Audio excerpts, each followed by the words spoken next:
Is there any one show that has some sort of special meaning for you that you experienced? I think the New Music Seminar show in New York is probably one of the most memorable, and that is because it was exciting. We were going to go out there and debut the In Utero album. Nobody had heard it, and all eyes were kind of on the band as to what the follow-up to Nevermind was going to be. But I remember when we were setting up for it, we were gearing up for sound check, and we got a call saying to tear it all down and to pack the truck up, and that Kurt had died, that they had found him, and that he had turned blue.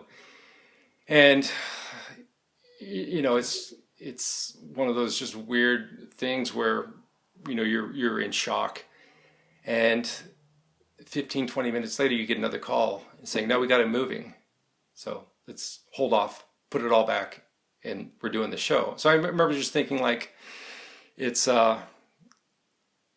like, how is this going to be any good? How is this going to be a good show? And they came out and they were unbelievable. It was the best I'd seen them in a long, long, long time. Like, they were phenomenal that night. So, wow. Yeah, so I think it was not only was it like sonically one of the most gratifying shows, but also just as an emotional roller coaster. It's something where you walked out at the end of that night just going, oh, that was that day. That's crazy. So if I may ask, if you don't want to talk about it, no problem. You just mentioned now, when you heard Kurt died, you were shocked and you heard he wasn't dead. Mm-hmm. When the actual news of him passing away came out, did you believe it at first? No, I didn't. It was one of those things where you sort of felt like, oh, okay, well, you're familiar with this drill and we'll just give it a little time. And, as the events, as the day progressed, there was just more and more things, seeing it on TV and seeing and hearing things that you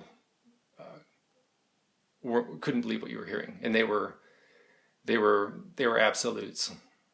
So you started working with the Foo Fighters after the fact. Were you surprised that you got back into music? Because I've heard interviews of Dave where he said he just he felt he had to move on. He had to keep making music. He had to go forward. But after he needed some time off first. Did you feel the same way? Yeah, I think that I was probably more uncertain as to what would happen. Well, shortly after Nirvana ended, I got a job offer to go work for the Rolling Stones as a bass tech. Bill Wyman had just left. And so I remember declining that and just thinking that, the Stones have been around forever. They've got a road crew that have been around forever. And, with Nirvana, you had this good fortune that these were your friends, and that, there's not a lot of pressure on you, in that way. So this would be going to work for a really big band with kind of a hardened road crew where you'd be the new person, and you've just gone through something that you're just not emotionally prepared to do much of anything, make breakfast. So, so I remember after that year had passed, after Kurt was gone, it was really difficult. And part of it is this experience of somebody who is in your circle being a public figure who passes. It's really unlike anything else, because I at the time, it's one of those things where it's no secret that you work for this band. Most of your friends know this, and a lot of people around you know this. Well, something like this happens, and even though this isn't somebody that all your friends work with or know on a first-hand basis, their losses are real as well. They've lost somebody that they were, they paid attention to, and somebody that they enjoy.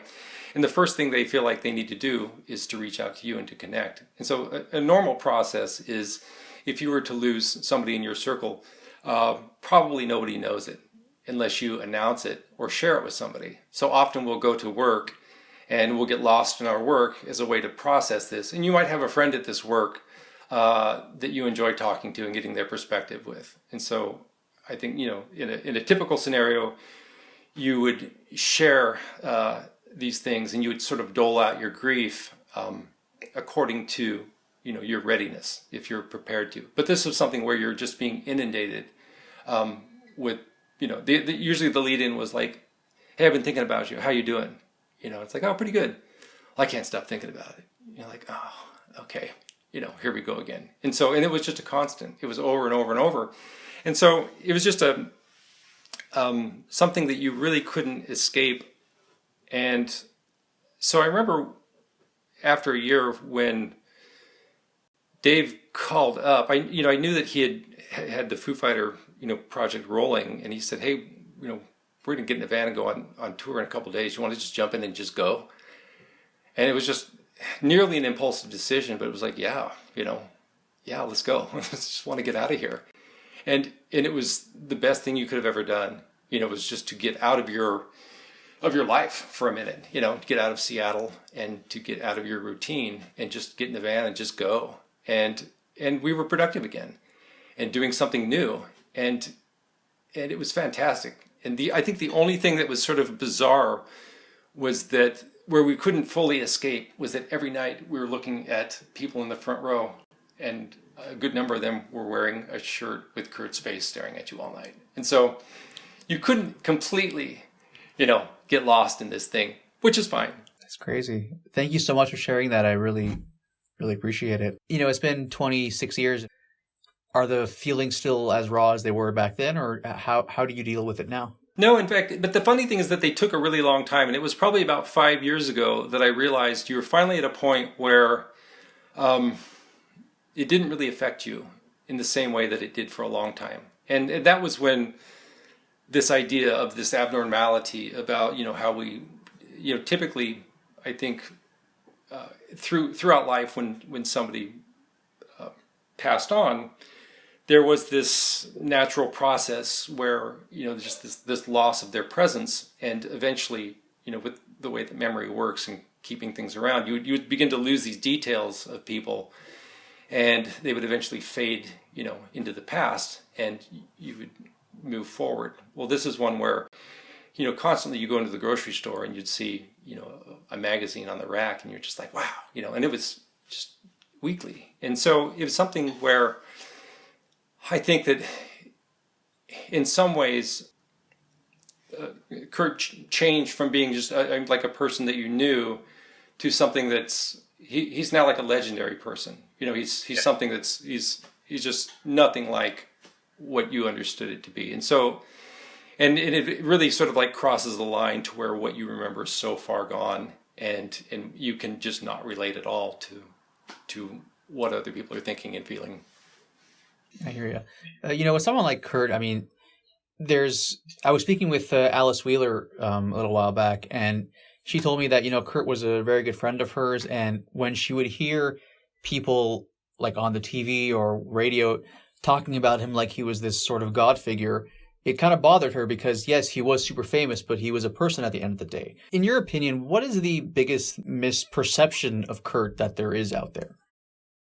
I don't know the answer to that because I don't know that I have an understanding of how the mainstream views him. So, I guess I can kind of take a guess that, that he's sort of seen as this perfect product. But yeah, he was a guy who was really good at his job, and he wrote amazing songs. He knew how to sing, and he knew how to be an entertainer.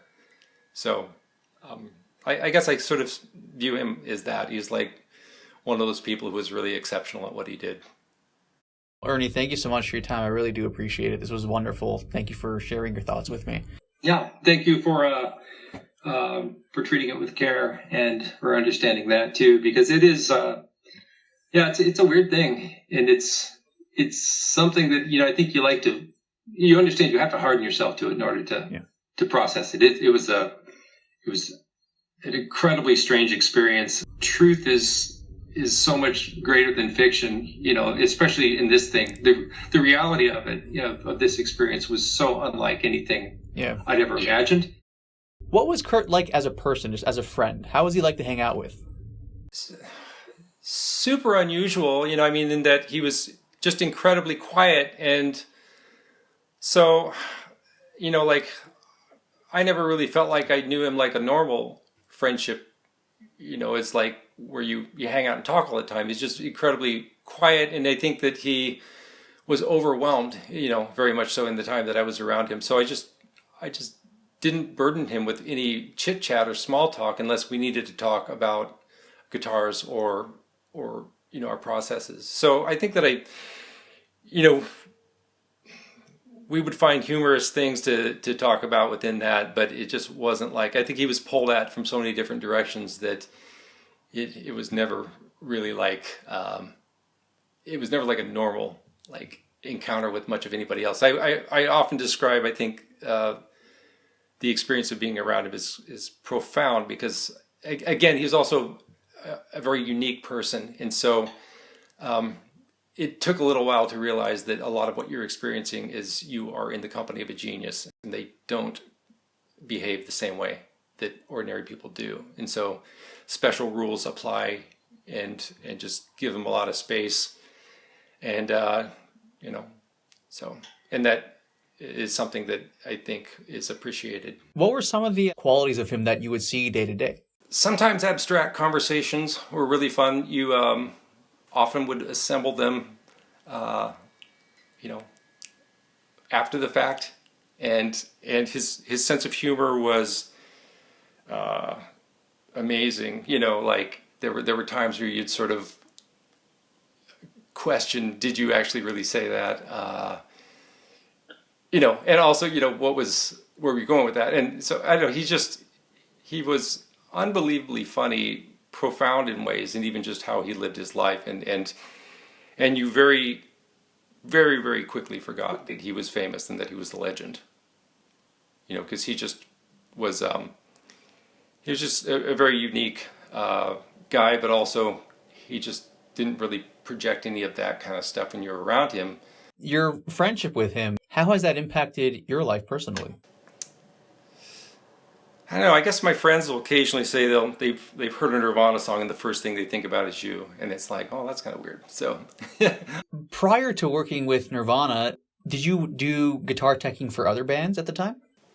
I had a repair shop for well over a decade in Eastern Washington, and I never worked like on the road, like formally as a guitar tech. I took care of a lot of people's gear who were professional players, but not to the extent of like working shows with them.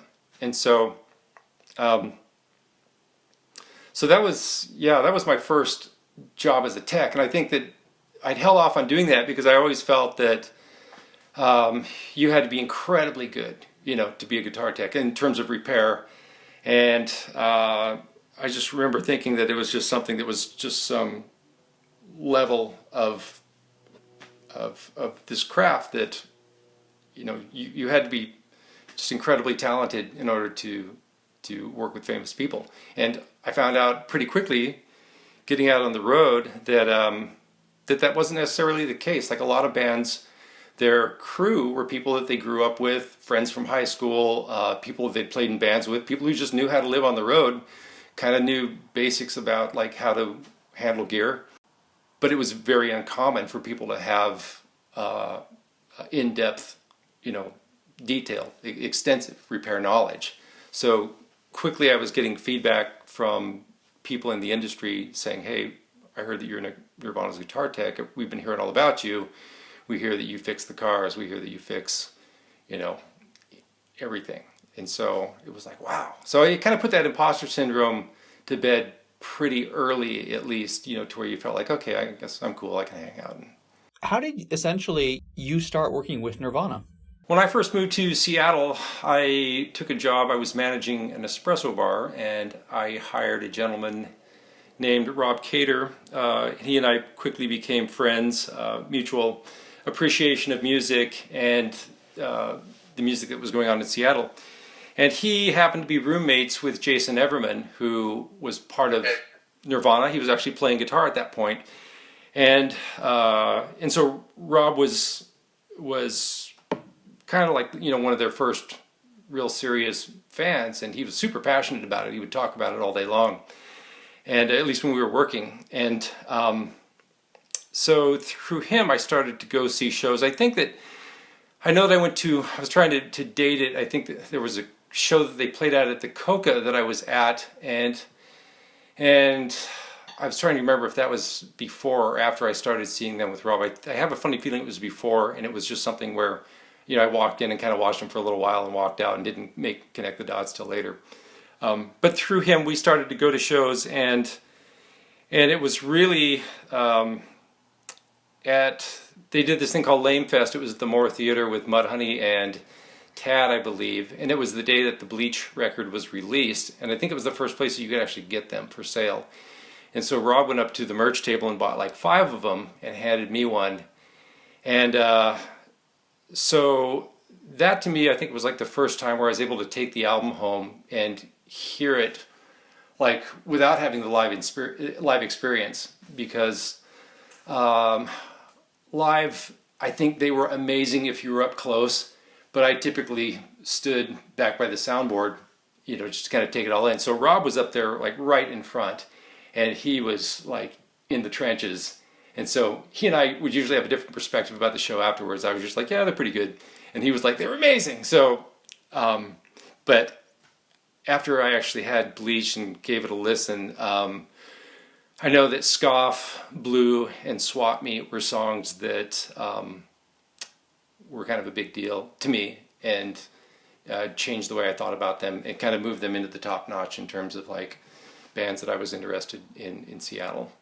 So that was how I sort of entered the orbit, and being at the shows and around those guys. And then it wasn't really until later, till after Nevermind had come out, that I had run into Kurt at a show at the Vogue where Earth was playing, and we were talking then about guitars and such. And then even like within the same week, I think, I ran into Chris and Dave at the Crocodile, and I was playing pinball, and they came over and asked if they could play as well.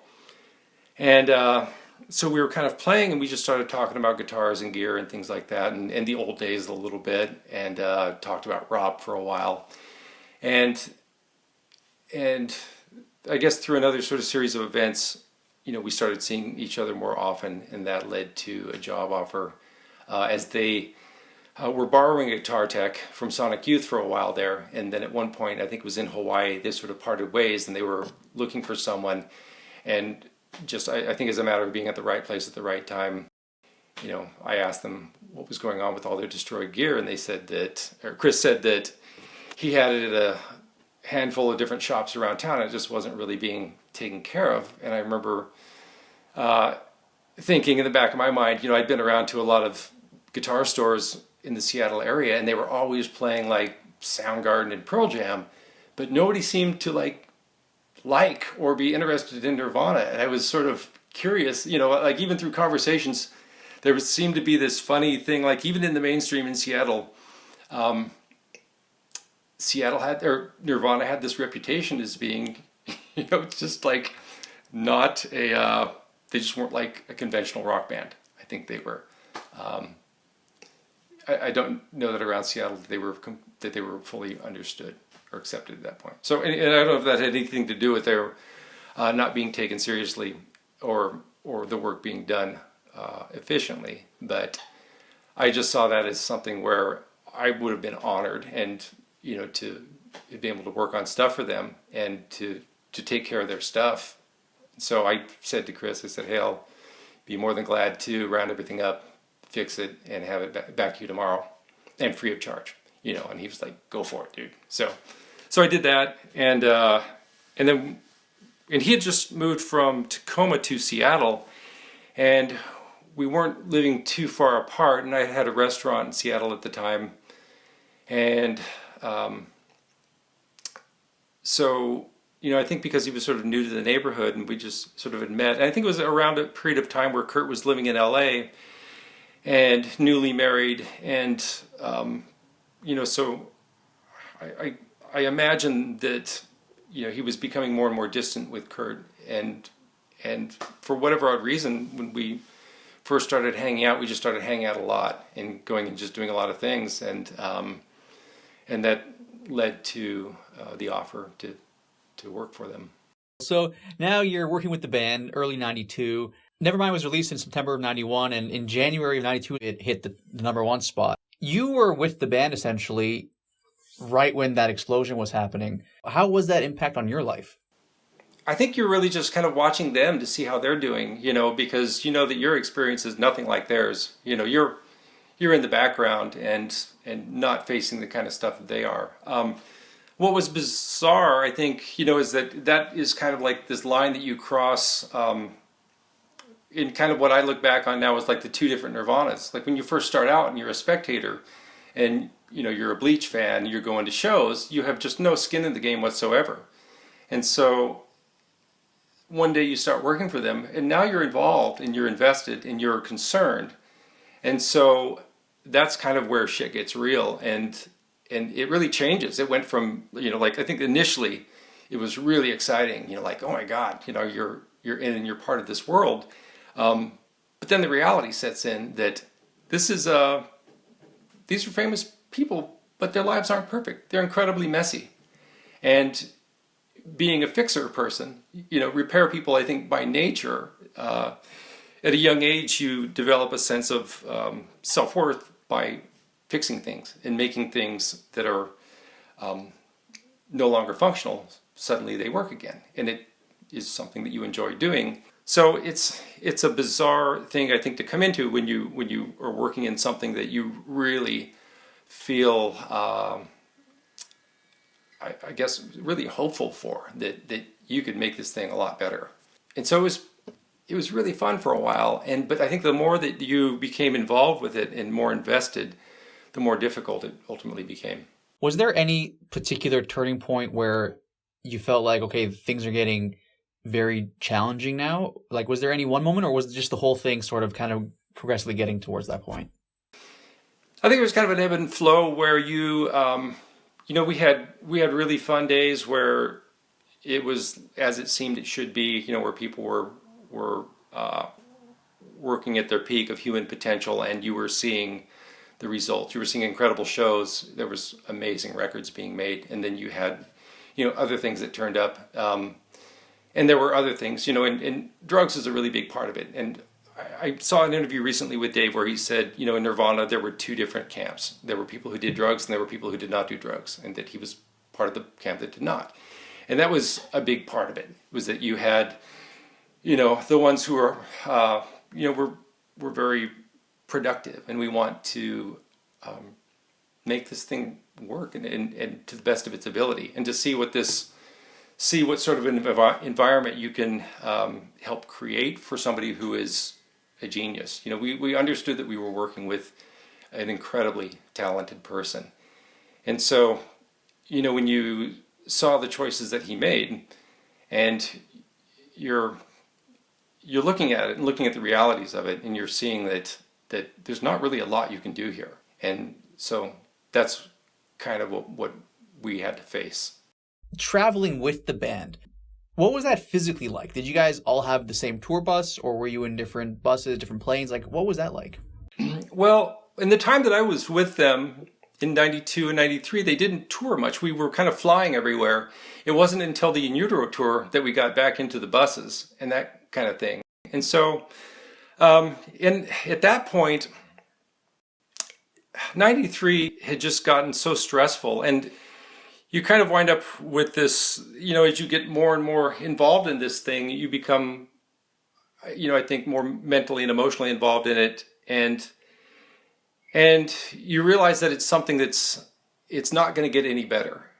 I think there's definitely like this bridge that you cross where you just understand that there's no fixing this thing. It's not going to end well, and it's not going to be okay. And it was just becoming more and more difficult to be around, but it was also having an effect on you overall and just your own happiness. And I remember at one point, just kind of thinking like, wow, I just, I feel frustrated or sad, like we've like the mission has failed. And so there was this, I think, concerted effort to want to start distancing. And I kind of wanted to be surrounded by, this thing was so consuming that you have less and less time for your old friends who that you just have very normal experiences with, and they're light and they're happy and they're fun. And this wasn't always the case anymore with Nirvana. And so yes, in Utero Tour, they were back to buses and doing all that. But I went out for portions of it. So I wasn't really living on the buses. I was flying in and out to do repair work and to be around for a few shows. We did Unplugged and, things like that. I was actually just going to ask you about Unplugged. I was going to ask if you were involved, but you just said you were. What was that show like just prepping for it and then the actual show itself? How was that experience for you? At first, I think it was kind of fun because we were going to be doing something we'd never done before. And then it did take some logistical effort to make the equipment happen, because Kurt did have some sort of abstract ideas about what he wanted to do with the guitar and things like that. And it's just not as easy and conventional as like, okay, here's an acoustic guitar that has a built-in pickup, let's just plug it in straight, let's go. So he had just a lot of things that he wanted to do that took a little bit of ironing out. So there was that, but I think the biggest thing was that the night before we did Unplugged, the day before, we went out to New Jersey and we held rehearsals out there. And just seeing that instilled a lot of doubt that it was a good idea to do the show, because it just wasn't moving along very fast. And often, like you start working on something, your first pass at it's going to be a little rough, a little sloppy, and then it gets a little better, and then a little better. And then with most groups, it sounds like it's going to sound pretty quick. And it just was not happening. It just seemed like as nightfall was approaching, it was just like, oh my God, this is something that should not happen tomorrow. This is going to be awful. So really, I remember how I felt like going into the day, and it wasn't until they ran through The Man Who Sold the World where you heard it, and I think that I read something recently where Chris said that he didn't feel like he had it locked in, and he wound up just staying up all night, and I think inviting people into his hotel room, so they continued to practice, long after the fact, long beyond like what any of us had seen. So I was really surprised the next day to see what I saw, and it wasn't until hearing Man Who Sold the World that I realized that this could potentially be great. It's amazing. Well, it's one of their most legendary performances. That's so cool hearing that, there was that uncertainty beforehand and then it kind of just came together like that. Were the meat puppets, were they there for the rehearsal the day prior? Oh, yeah. How did they? Yeah, definitely. That feeling of, I'm not sure if this is going to go well, and then they nail it. Was that a common occurrence with Nirvana performances, or was that just for Unplugged? I think really just Unplugged, because everything else was something they'd done for years. The live electric show was something where, there wasn't really like a rigid, at least in the earlier years and all the way up until the In Utero Tour, it wasn't so scripted to where you ever really knew what was going to happen. And especially in 92 and 93, the shows were so far apart that there wasn't any sort of like a baseline normal. So you go in and the shows were really kind of all over the place. And some of them were really interesting. Some of them were terrible. And some of them were incredible. You never knew what you were going to see, how it was going to end, how it was going to flow. And there's one more question about a specific concert. So there was, I think it was Top of the Pops in the UK. Nirvana deliberately butchered Smells Like Teen Spirit. Yeah, were you there for that gig? Not at that one. I remember seeing it though. What was your reaction to it? Oh, I couldn't be happier. Well, what motivated them to do that? I want to say that was the thing where they were required to lip sync, or at least partially lip sync. I think that was one where it was lip synced, with the exception of the vocals. So that was one where they didn't honestly even have to be playing. So in order to draw attention to that, because it is sort of this thing that's seen as being a little bit phony, and I think that some bands don't like this idea of going in there and phoning that in to where they're up there pretending to play when they're really not. And so more, I think more or less it's just their sense of humor where what's the funniest thing we could do right now? And this is it. So. Is there any other funny on stage experience you remember from Nirvana? Oof. I honestly should have made a list. It's really hard to zero in on anything. They appear as random thoughts, on occasion.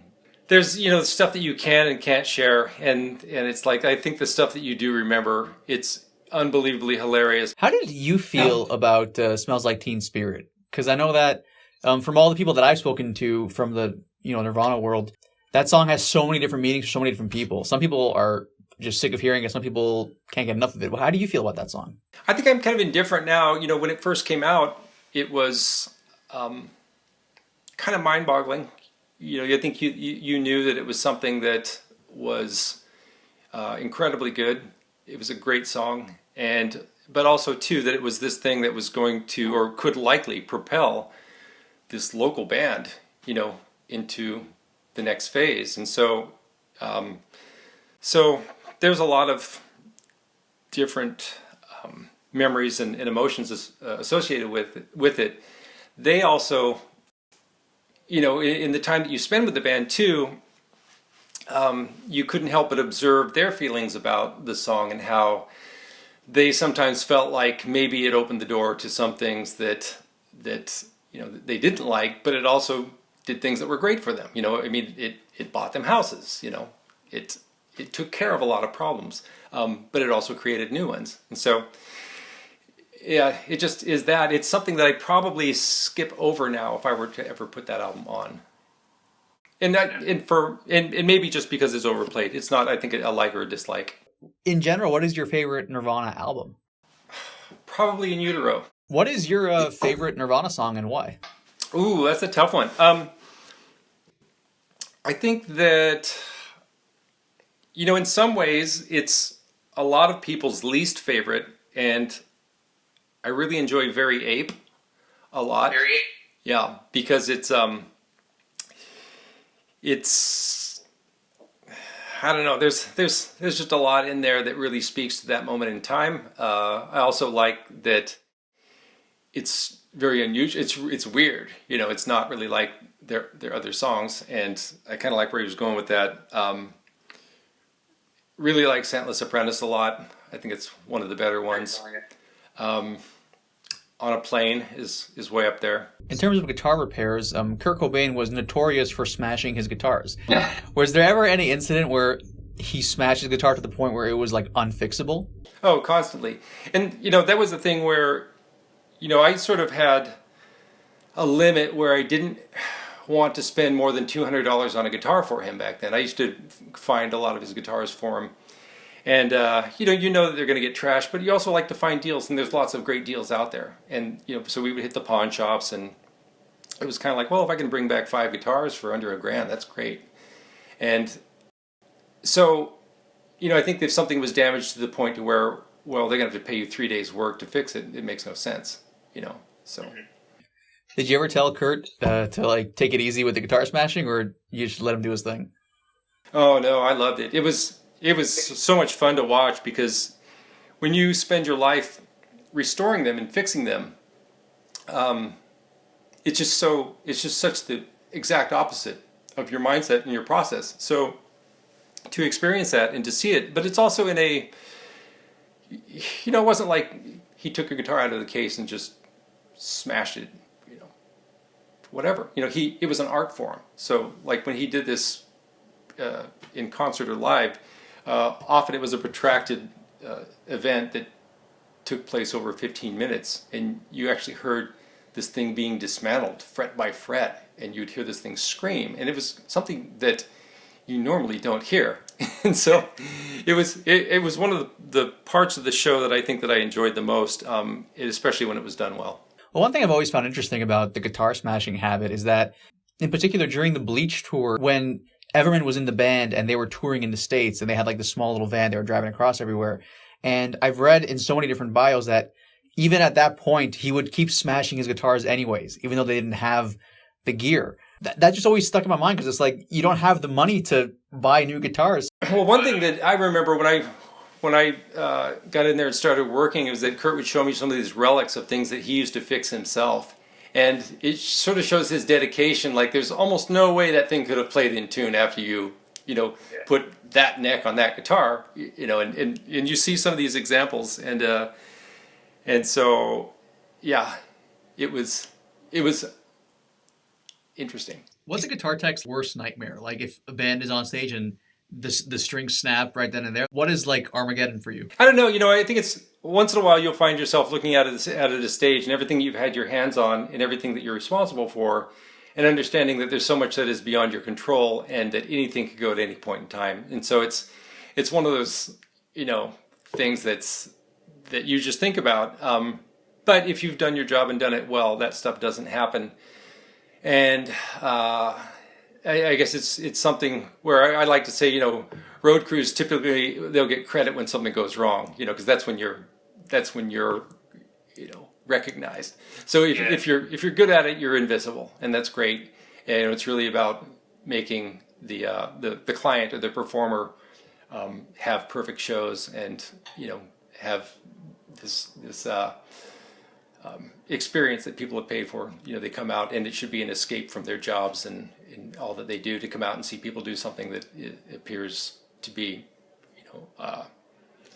otherworldly. Is there any one memory from working with Nirvana that like sticks out in your mind that just makes you smile when you think of it?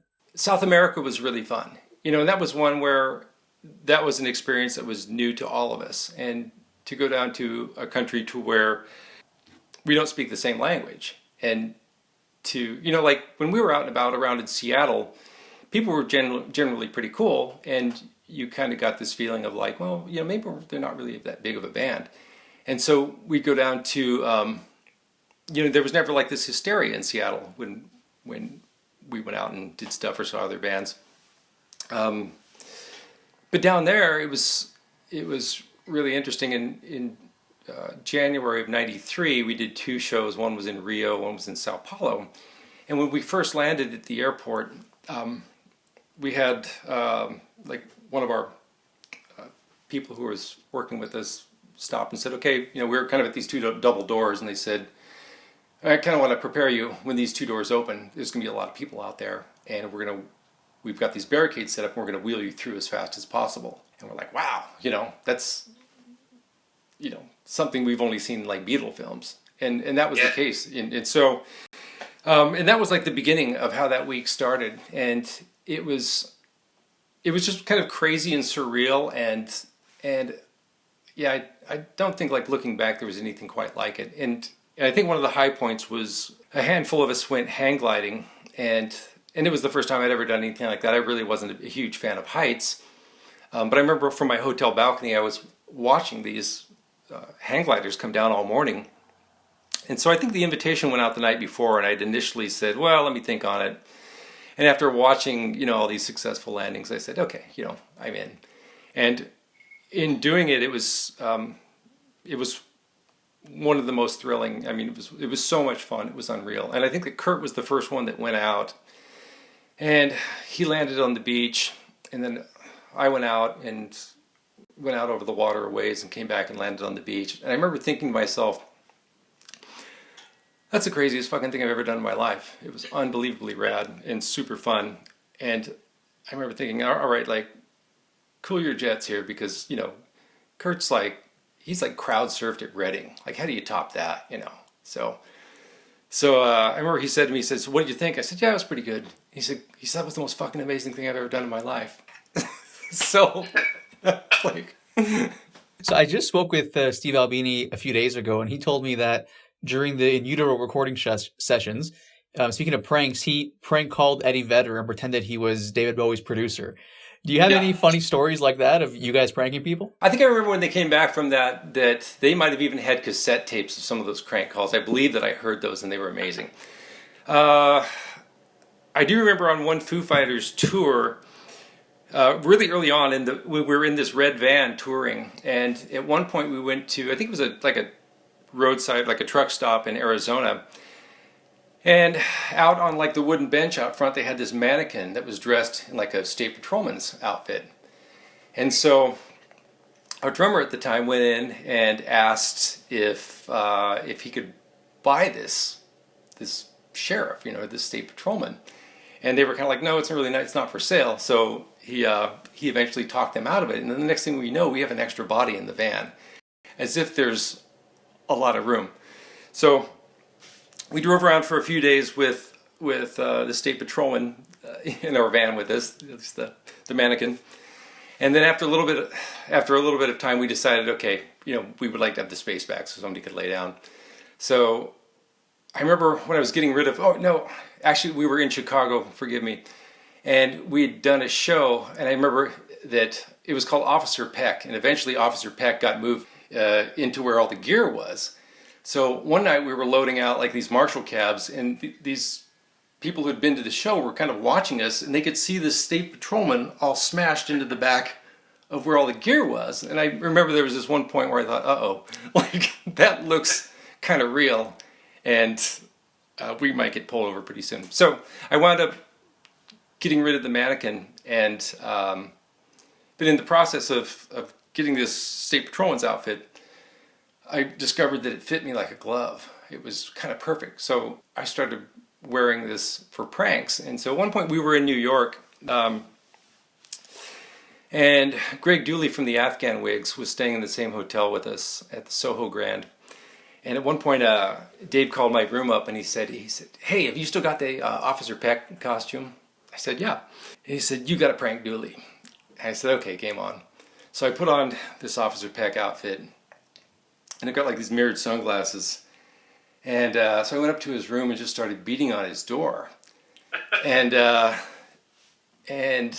so he answered it, and I said, we've had some complaints from the hotel staff and people on this floor about, loud music and things like that going on. And so I stood there and kind of talked to him for a while, and just really sort of busted his balls to the point where he was really concerned that he was going to get arrested. And then Dave was hiding around the corner, and he came running around and busted out laughing. And there was a point where I think Greg vowed that he was going to hunt me down and seek revenge, but it hasn't happened yet. Hey, well, I mean, you got to be careful. You never know with these things. They can still happen, right? Yeah. There's a bit more to the story that I actually can't share. Do you still have the outfit? That's the important question. Maybe.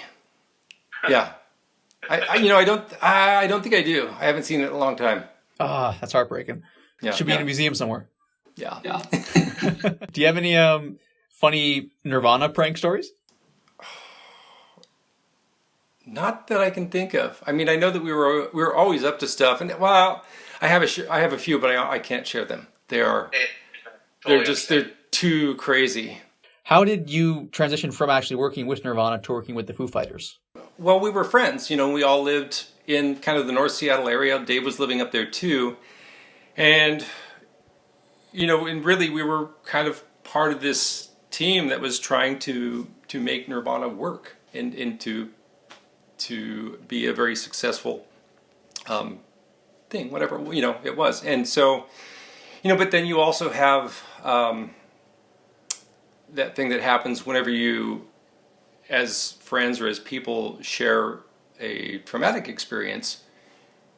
But also too and beside that, almost everything about Nirvana was so strange and so unique that when you sort of back up, you kind of look at like, well, okay, there was a handful of people who experienced this, and you're going to wind up being war buddies probably, to the rest of your days.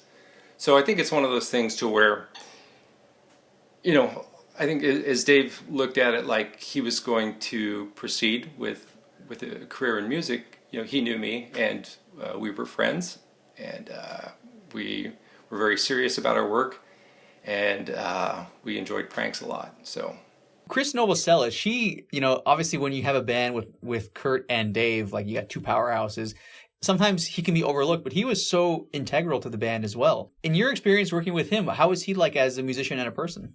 He's fantastic. I mean, he's highly underrated, or at least overshadowed as a musician. but he's such a huge part of Nirvana. And it's like, I think Dave once said, I played in so many shows. He said, you know how many shows Chris played in? He said all of them. And that's really true. And I know that from stories that Chris told me, like even in the early days, Chris was doing a lot of the load-ins. Chris was very protective of Kurt. It was very much a Sam and Frodo kind of a thing. I mean, Chris really fostered Kurt's ability to do what he did. And I think that you really need these two elements. And, we tend to gravitate towards the one who's, he's the singer-songwriter who's out front.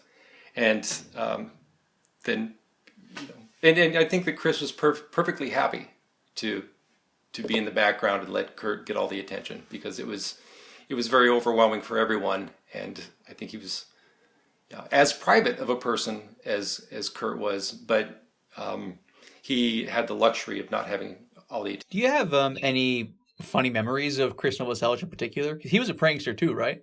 Yeah, and he and I were very close during that time and neighbors, and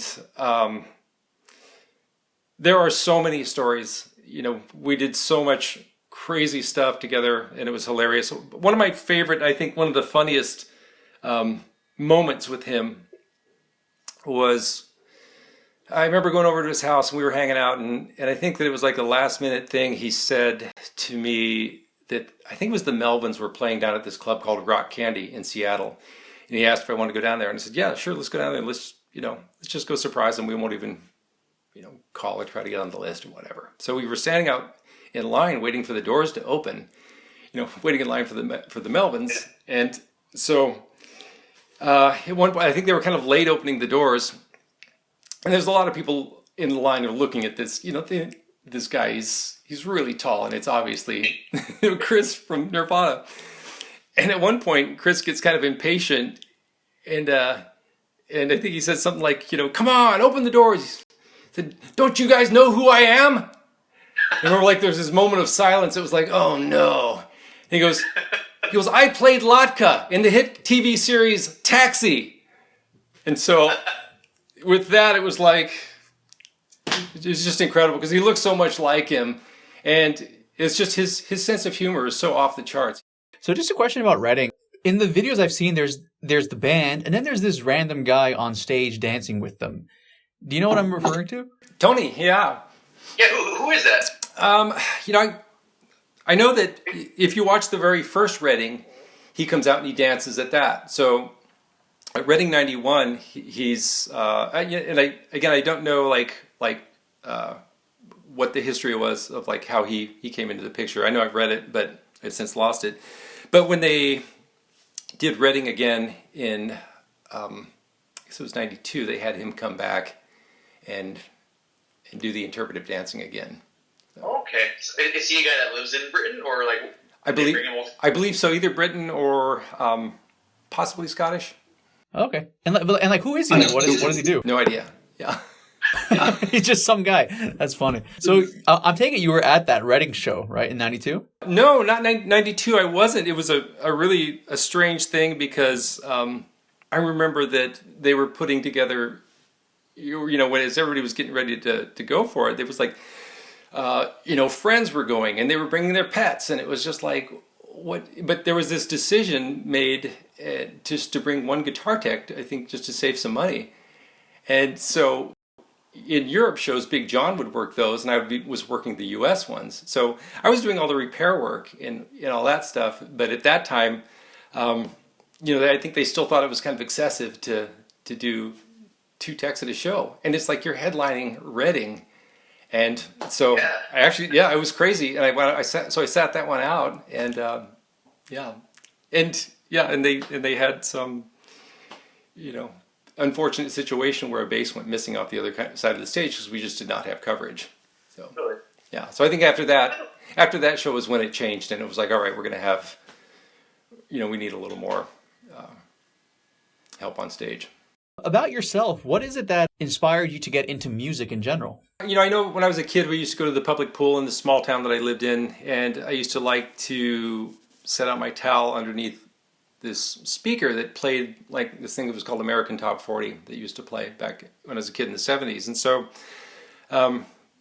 and as they would run this show, the DJ was a guy named Casey Kasem, and he was always adding history, like music. Like he was telling these backstories behind these bands, and it was always, to me, it was really fascinating. I think that probably sparked the interest.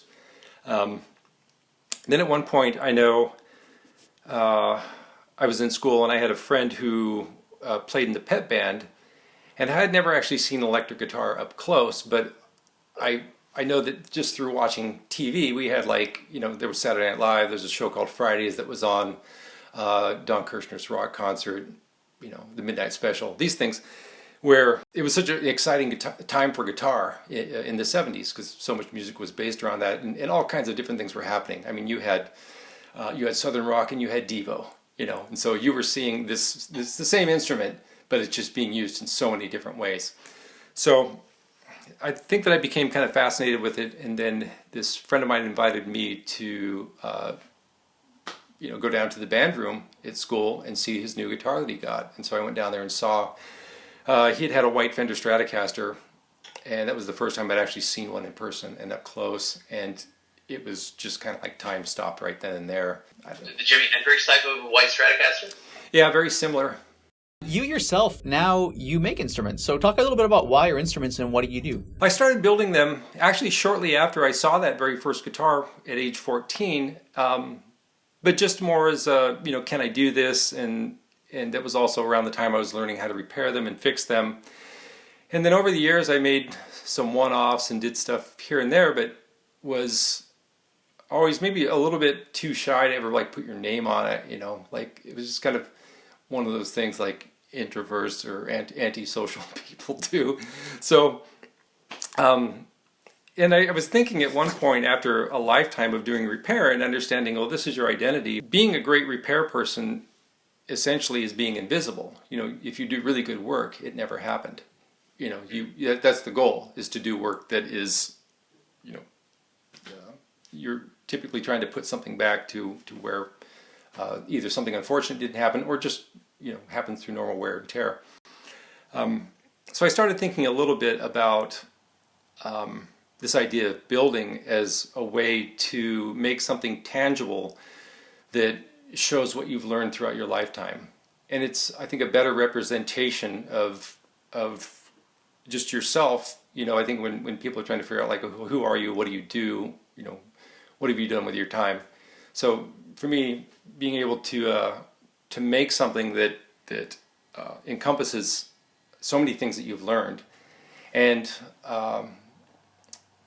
it's just a big part of that, and also you come to this realization that you have gone through your life with an artist's brain, in the way that you see the world, and you really need a place to put that. And I remember reading something a little while back that said that people who make things don't really ever sit around and question who the fuck they are. They're typically you have something tangible and you immediately know what you did with your life. And so it's really got more to do with that than probably anything. And there's a lot of ideas in there about sound and design and style, and all of it is just that. And it's a place to put that energy. I guess this leads perfectly into a question I had for you. What is the most rewarding part of your job? I think wrapping one up, because it's such a long process to go from an idea to actually making this thing, and then all the perfectionism that goes into it. And so much happens even in the last few days, where all those final surface components and things are coming together, and all the fine tuning to where when it's done, it can be kind of overwhelming to see this thing in its final form. I don't think as a kid I could have imagined ever pulling off something like this. Sometimes I'll look at these things and I'll think, I would have always imagined it would have taken a team of 20 to do something like this. But people do it all the time. There's a lot of builders out there, and it's just it's something that you do, but it's something that was unimaginable at one point in your life, and you slowly, brick by brick, got there. For you yourself, do you have any future products? Is Wire Instruments your main goal, for the foreseeable future? I'm constantly building, and it's more of a, I think that more than viewing it just as like a business, it's more of something you do creatively to keep yourself engaged, and it's this outlet for a lot of ideas and things. And so I'm constantly building. Sometimes I'll build a lot, sometimes I'll slow down and take it easy. It's just more of a matter of you're just wanting to try to always outdo yourself and see, it's this competition that you have with yourself to see if you can keep doing things that you enjoy. So I have a red one I've been working on this week that I'd be happy to show you. Sure, yeah. So That's beauty. thanks. That's a gorgeous red color. Oh, thanks. Yeah, good old red. You can't go wrong with that. So how long does it typically take for you to make a guitar from scratch? The process is interrupted so much by your real job. You make more money touring. Well, that's something that I guess that you enjoy doing. You enjoy doing both. That one can wait.